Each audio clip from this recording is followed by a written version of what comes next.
Hello everyone, welcome to Khatti tutorials. आज important topic हम discuss कर रहे हैं वो अकाउंटिंग इक्वेशंस के बारे में। एक सवाल लेके चल रहे हैं, वो टीएस अग्रवाल का सवाल है। वो एक क्वेश्चन नंबर 12 है। क्वेश्चन नंबर 12, बस एक चीज याद रखना कि टोटल एसेट्स बराबर क्या होता है, तो कैपिटल प्लस आउटसाइड लायबिलिटीज। इसको भूलना नहीं है। टोटल एसेट में क्या क्या आएगा, तो non current assets plus current asset. Total liabilities में क्या क्या आएगा, तो इंटरनल प्लस एक्सटर्नल। इंटरनल को हम लोग बोलते हैं, हम लोग ऑनर्स इक्विटी बोलो, शेयर होल्डर फंड बोलो, नेटवर्थ बोलो, या सिंपल भाषा में सोल ट्रेडिंग कंसर्न बोलते हैं कैपिटल्स। ठीक है। और बाकी आउटसाइड में जितना भी नॉन करेंट है, करंट है, सब आउटसाइड में आता है। तो सबको जोड़ेंगे, इट्स कॉल्ड टोटल लायबिलिटी। और नॉन करेंट और करेंट जोड़ेंगे, क्या होगा मेरा, तो टोटल एसेट। तो दोनों मैथमेटिकल अप्रोच है। ये अकाउंटिंग एक लैंग्वेज है, लेकिन यहाँ जो हम लोग ड्राफ्टिंग कर रहे हैं इक्वेशन तो मैथमेटिकल वे में है, लेकिन बहुत सिंपल है। देखो टीएस अग्रवाल का 12 number question, point to be noted, 12 number question है। अब बहुत स्टैंडर्ड क्वेश्चन है। अब 0 से स्टार्ट हुआ है, लिखा है ना स्टार्टेड बिजनेस विद कैश। अब देखो इसका इंपैक्ट कहाँ कहाँ पड़ेगा, तो कैश पे और कैपिटल पे। तो कैश इज योर एसेट्स और कैपिटल इज योर लायबिलिटीज। तो यहाँ पर क्या बनाएंगे हम लोग, फर्स्ट इक्वेशन जो होगा स्टार्टेड। अब क्वेश्चन बुक से देख लेना, तो क्या एंट्री होगा, एक इफेक्ट पड़ेगा एसेट्स के किस पे, कैश पे, और यहाँ क्या पड़ेगा, कैपिटल पे। तो बिजनेस स्टार्ट हुआ कितने से, बिजनेस स्टार्ट हुआ 50,000 से। तो यहाँ पर 50,000 और यहाँ कैपिटल में कितना हो जाएगा, 50,000। ये एक इक्वेशन खत्म हो गया। This is a new equation हुआ, न्यू इक्वेशन बैलेंस। ये 50,000 और ये 50,000। ठीक है। दूसरा क्वेश्चन बोलता है कि पेड इनटू बैंक, पे पर पड़ा और कैश से पड़ा, है ना। तो bank is your, bank become your debtor. Equations बनेगा वो क्या बनेगा, तो कैश तो था ही, कैश प्लस एक नया आ जाएगा और एसेट्स में डेटर्स। और जब कैपिटल में कोई चेंज नहीं आएगा तो कैपिटल के कैपिटल लिखेंगे। अब तो यहाँ लिखेंगे ओल्ड बैलेंस। तरीका यही है, जब बोलेगा अकाउंटिंग इक्वेशंस बनाएंगे तो ऐसे ही बनाएंगे। तो कैश कितना है, तो 50,000, बैंक 0 था ओल्ड बैलेंस में, अब कैपिटल कितना था, 50,000। अभी लिखेंगे यहाँ पर ट्रांजेक्शंस। ट्रांजेक्शंस क्या हुआ है, तो बैंक में जमा किए, कितना जमा किए हैं, 10,000 रुपया। तो bank account debit to cash, तो कैश घट जाएगा सर, और बैंक में क्या होगा, जुट जाएगा। कैपिटल एज यूजुअल 0 रहेगा। तो मैंने नो इफेक्ट। तो यहाँ पर अब नया न्यू क्वेश्चन क्या, ये 40,000 प्लस 10,000 और कैपिटल भी कितना हो गया, 50,000। कहने का मतलब टोटल एसेट भी 50,000 है, टोटल लायबिलिटीज भी कितना है, 50,000। तीसरा क्वेश्चन आता है कि purchase goods for cash 20,000 and credit 30,000। सब मिला के 50,000 का माल हमने खरीदा। 50,000 में कुछ कैश है, कुछ क्रेडिट है। तो माल मैंने स्टॉक, स्टॉक मेरा बढ़ जाएगा। Stock is the part of your assets. Which types of assets, current, doesn't matter ये नॉन करंट या करंट है। तो देखो एक नया इक्वेशन क्या बनेगा, क्वेश्चन नंबर 3 में कोई चेंज नहीं आएगा। तो देखो यहाँ पर ओल्ड लिखेंगे, पहले ओल्ड बैलेंस या ओल्ड इक्वेशन। प्लीज वो एक चीज फॉलो करना, ये न्यू था, नेक्स्ट के लिए क्या हो जाएगा, ओल्ड। तो 40,000 ये हो गया, प्लस बैंक कितना था, 10,000, और स्टॉक उसमें 0 था ओल्ड में, और कैपिटल कितना था, 50,000। अभी ट्रांजेक्शंस क्या हुआ, तो ट्रांजेक्शंस, तो कैश कितना खरीदते हो, 20,000 का कैश है और 30,000 का उधार है। तो सब मिला के स्टॉक मेरा 50,000 हो गया, कैश मेरा 20,000 से क्या हुआ, घट गया। बैंक पे कोई इफेक्ट नहीं पड़ा, तो 0 लिख देंगे। और यहाँ कैपिटल पे कोई इफेक्ट नहीं पड़ा, कैपिटल एज इट इज है। ऐसे भी एंट्री करेंगे तो क्या एंट्री करेंगे हम लोग, तो purchase account debit to cash, लेकिन और टू सप्लायर जो मेरा है, उधार खरीदे हैं, तो एक लायबिलिटी का जन्म होगा, वो क्या होगा, क्रेडिटर्स। तो क्रेडिटर्स पहले 0 था, अभी कितना क्रेडिटर्स है, 30,000। ये मिस्टेक हो रहा था, ध्यान देना। एक चेकिंग इंस्ट्रूमेंट भी है मैथमेटिकल का, देखो 20, 10, 30 और 50, 80 हो गया। यहाँ भी कितना होगा, तो कैपिटल 50,000 और प्लस 30,000, तो लायबिलिटीज में कितना हो गया, 80,000, इंटरनल प्लस एक्सटर्नल। तो ये हुआ न्यू के sold goods of cash costing 20,000, 30,000। 30,000 के माल को 40,000 में बेचे हैं। तो 4th नंबर है स्टॉक ऑफ रुपीज 30,000, आपने कितना बेचा, 40,000 में, और सबका सब कैश से बेचा है। तो डेफिनेटली कैश बढ़ेगा कितना, 40 से, स्टॉक घटेगा कितना, 10,000 से। तो जो कंटेंट से वही होगा। तो cash plus bank plus stock जो था उतार दो पहले, कैपिटल प्लस क्रेडिटर्स, ध्यान देना। तो यहाँ लिख देंगे ओल्ड वाला, ओल्ड क्या था, तो 20,000 का कैश था, तो 30,000 के स्टॉक को 40,000 में बेचा है। तो ट्रांजैक्शन लिख देंगे पहले यहाँ पर कि स्टॉक 30,000 का 40,000 से मेरा कैश बढ़ जाएगा। बैंक पे कोई इफेक्ट नहीं होगा, लेकिन स्टॉक घटेगा, कितना से घट जाएगा, तो तुम्हारा 30,000 से स्टॉक घट जाएगा। और यहाँ पर तुम देखो कितना प्रॉफिट हुआ, 30 का स्टॉक को 40 से बेचे, तो आपका रेवेन्यू इनकम कितना हो 10,000, 10,000 से क्रेडिटर नहीं बढ़ेगा सर, आपकी प्रॉफिट होगी तो आपका नेटवर्थ बढ़ेगा, आई मीन टू से आपका कैपिटल बढ़ेगा, तो 10,000 यहाँ पर क्या करेंगे ऐड कर देंगे, अब प्लस क्रेडिटर में जीरो इफेक्ट होगा। तो यहाँ देखो कितना निकल गया न्यू बैलेंस या न्यू इक्वेशंस, तो 40 20 60,000 प्लस 10,000 अब प्लस 20,000, क्योंकि स्टॉक का 20 का ही बचा, तो 60 10 70 अब 20 90, जो इधर भी 90 होना चाहिए, तो 60,000 कैपिटल हो गया और प्लस 30,000 का क्रेडिटर हो गया। सब मिला कि टोटल एसेट्स बराबर टोटल लायबिलिटीज। ध्यान देना टोटल एसेट्स भी 90,000 का है और टोटल लायबिलिटीज भी कितना है, टोटल लायबिलिटीज माने इंटरनल प्लस एक्सटर्नल 90,000 का। फिर देखो पांचवा नंबर बोलता है कि रेंट पेड, तो एक मिटाते हैं सर, रेंट पेड, तो रेंट पेड की तो रेंट को डेबिट करेंगे, कैश को क्रेडिट करेंगे, तो रेंट से डायरेक्ट एक्सपेंस है, तो एक्सपेंस से डिक्रीजिंग योर कैपिटल, कैपिटल क्या हुआ घट जाएगा, फिर इसको उतारेंगे, पहले लिख देंगे cash plus bank plus stock, इसको उतार लेंगे बराबर कैपिटल प्लस क्रेडिटर्स, ठीक है। तो ओल्ड लिख देंगे, पहले ओल्ड इक्वेशन कितना था 60,000 का कैश था, 60,000 ये हो गया, बैंक 10,000 का था, 10,000 ये, स्टॉक मेरा कितने का था 20,000 का था, ठीक है, और कैपिटल मेरा 60,000 का था और क्रेडिटर कितना 30,000 था।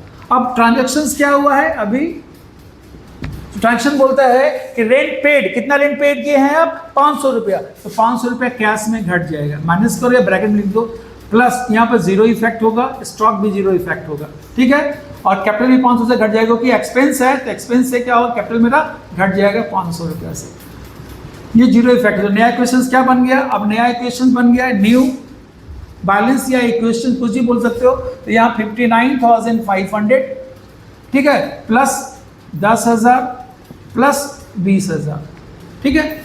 उसके बाद देखो यही कॉन्सेप्ट यही बना है, यही स्टॉक है। अब देखो यहाँ पर ये कितना निकल गया 59,500 और प्लस 30,000, तो आज भी जोड़ोगे इसको 89,000 होगा, यहाँ भी 89,000 होगा, ठीक है। फिर नेक्स्ट क्वेश्चन बोलता है 4 के बाद क्या होगा, पांचवा बोलता है, पांचवा हो गया, ये पांचवा नंबर था। अब छठा बोलता है, सबसे इंपॉर्टेंट लाइन है छठा में कि रेंट आउटस्टैंडिंग, 100 रुपये का रेंट आउटस्टैंडिंग है, तो देखो क्या इक्वेशन होगा, कैश तो वही होगा, प्लस बैंक भी वही होगा, स्टॉक भी वही होगा, बराबर क्या होगा, तो capital plus creditors plus outstanding expenses यानी रेंट। ट्रांजैक्शंस क्या हुआ, तो रेंट ड्यू है कितना रुपया 100 रुपया है, तो 100 रुपया, तो क्या होगा यहाँ पर कैश में इफेक्ट नहीं पड़ेगा, जीरो, यहाँ भी जीरो, यहाँ भी जीरो, तो यहाँ पर कैपिटल घट जाएगा कितना 100 रुपया से, और प्लस यहाँ जीरो इफेक्ट, यहाँ 100 रुपया आउटस्टैंडिंग हो जाएगा। तो देखो यहाँ पे क्यों कैश कैपिटल क्यों घटा, क्योंकि एक्सपेंस है, expense always reduce your capital. और ये लाइबिलिटीज में क्यों लिखे, अगर पेमेंट करते तो कैश घटता, लेकिन पेमेंट नहीं किया गया तो एक लाइबिलिटी जन्म हो गया, उतना ही होना चाहिए था। तो देखो 59,400 का कैपिटल, 30,000 का ये प्लस 100 का ये, गारंटी दोनों तरफ का जोड़ क्या होगा बराबर होगा, यही अकाउंटिंग इक्वेशंस है। तो 5th नंबर के बाद देखो अब क्या दिया हुआ, 6th के बाद 7 है अबाउट फर्नीचर ऑन क्रेडिट, आपने फर्नीचर खरीदा है, तो एक नया चीज क्या आया, तो फर्नीचर खरीदा है, तो नया जो था मेरे पास कैश कैपिटल स्टॉक, अभी नया क्या आ जाएगा फर्नीचर। तो देखो यहाँ इसको मिटाते हैं, एक नया वर्ड स्टॉक हो गया, सॉरी कैश था, बैंक था और स्टॉक था, अब एक नया आ गया फर्नीचर।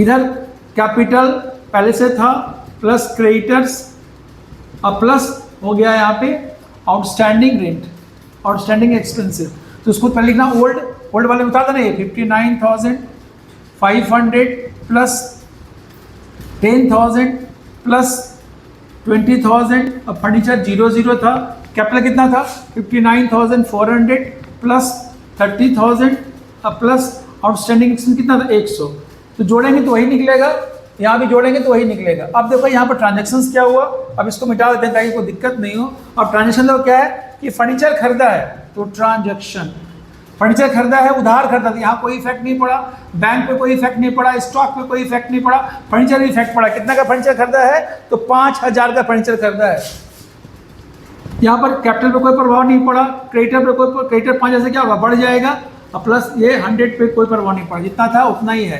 तो ये कितना हो गया 59,400 प्लस 35,000 प्लस 100, आज भी जोड़ेंगे तो वही निकलेगा, टोटल जोड़, टोटल एसेट्स बराबर टोटल लायबिलिटी, न्यू बैलेंस हो गया ये। अब देखो 7वां के बाद दिया हुआ है 7 नंबर में है सॉरी 8 नंबर में है, ये 6 7 के बाद 8 नंबर में है। तो 8 नंबर में क्या है, about refrigerator for personal use, personal use के लिए रेफ्रिजरेटर खरीदा, जस्ट ड्राइंग हो जाएगा वो। तो ड्राइंग अकाउंट डेबिट खरीदा है, पेमेंट कहाँ से हुआ, फर्म से। तो ड्राइंग का मतलब कैपिटल रिड्यूस होगा और कैश रिड्यूस होगा। तो देखो कुछ नहीं करेंगे, इसी को उतारेंगे, cash plus bank plus stock plus furniture, और यहाँ पर वो एसेट नहीं लिखेंगे जो घर के लिए खरीदे, अपने लिए खरीदे हैं। Capital plus creditors plus outstanding. हाँ तो देखो ओल्ड कितना था, तो उतार देंगे इसको 59,500 प्लस बैंक कितना था 10,000 प्लस स्टॉक 20,000 फर्नीचर 5,000 और कैपिटल कितना था 59,400 प्लस 35,000 और प्लस 100। अब लिखेंगे यहाँ पर ट्रांजेक्शन्स। तो क्या हुआ, 5,000 ड्राइंग किया है तो 5,000 यहाँ माइनस हो जाएगा, प्लस में बैंक में कुछ नहीं होगा, स्टॉक में कुछ नहीं होगा, फर्नीचर में कुछ नहीं होगा। यहाँ पर कैपिटल 5,000 से घट जाएगा, माइनस हो जाएगा, प्लस इसमें 0 0 इसमें 0 0। तो नया इक्वेशन डेवलप हुआ, न्यू इक्वेशंस वो याद रखना। इसमें घटेगा तो कितना हुआ 54,500 प्लस 10,000 प्लस 20,000 प्लस 5,000। फिर यहाँ पर हो जाएगा 54,400 प्लस 35,000 प्लस 100। तो इसी तरह क्वेश्चन बनता है। अब ये न्यू है, नेक्स्ट ईयर क्या हो जाएगा, ओल्ड हो जाएगा। और लास्ट में बोलता है एक सबसे इंपॉर्टेंट चीज, परचेज मोटरसाइकिल फॉर कैश, और कहीं लिखा हुआ नहीं है कि पर्सनल खरीदा है। तो अभी एक एसेट फर्नीचर था ना, एक एसेट और हो जाएगा, क्या हो जाएगा वो एसेट, मोटर बाइक। तो सब चीज ऐसे ही लिखेंगे, सब चीज ऐसे ही रहेगा, खाली यहाँ पर क्या करेंगे, देखो 8 के बाद 9 नंबर जो पॉइंट बनेगा, 9 नंबर वो क्या करेंगे, कैश बैंक स्टॉक से लीजिए, यहाँ पर कैश बैंक स्टॉक फर्नीचर। अब एक हो गया मोटर बाइक, और यहाँ पर credit capital plus creditors plus outstanding expenses. तो कैश कितना था, ओल्ड लिख देंगे पहले, कैश कितना था 54,500, बैंक कितना था 10,000 प्लस स्टॉक कितना था 20,000, फर्नीचर कितना था 5,000। अब बाइक था 0, ओल्ड में कुछ नहीं, ओल्ड लिखे यहाँ पर। तो बाइक में कितना, कैपिटल कितना था मेरा 54,400 प्लस क्रेडिटर कितना था 35,000 और प्लस आउटस्टैंडिंग एक्सपेंस 100 था। अब ट्रेडर्स आउटस्टैंडिंग में कोई अंतर नहीं है, तो जो ओल्ड था यहाँ लिख दिया गया पहले 54,500, 10,000, 20,000, 5,000 0। अब बाइक खरीदे हैं 20,000 का, और तो बाइक मेरा एक एसेट डेवलप हो गया। कैश का वो घटे, तो कैश घटे कितना हो गया 54,000 माइनस 20 तो कितना 34,500 हो गया। बाकी सब चीज़ उतार दिए हम, जैसे एचडी लिखा हुआ था, बैंक 10,000 है, स्टॉक 20,000 है, फर्नीचर 5,000 है। बाकी सबको फिर बैलेंस शीट बनाए, तो जितना एसेट्स है वो सबको लिख दिया बैलेंस शीट में, जितना लाइबिलिटीज है उसको लिख दिया लाइबिलिटी साइड में। दोनों तरफ का जोड़ क्या होगा 89,500। तो ध्यान देना, ये बैलेंस शीट्स एक चेकिंग इंस्ट्रूमेंट भी है जिसके दो पक्ष होते हैं। एक पक्ष अकाउंटिंग इक्वेशंस का लायबिलिटीज होता है और एक पक्ष क्या होता है एसेट। तो टोटल लायबिलिटीज का मतलब हो गया कैपिटल प्लस लायबिलिटीज आउटसाइड, बाकी जितना एसेट्स है नॉन करेंट करेंट दोनों का जोड़ क्या होगा बराबर होगा। ओके।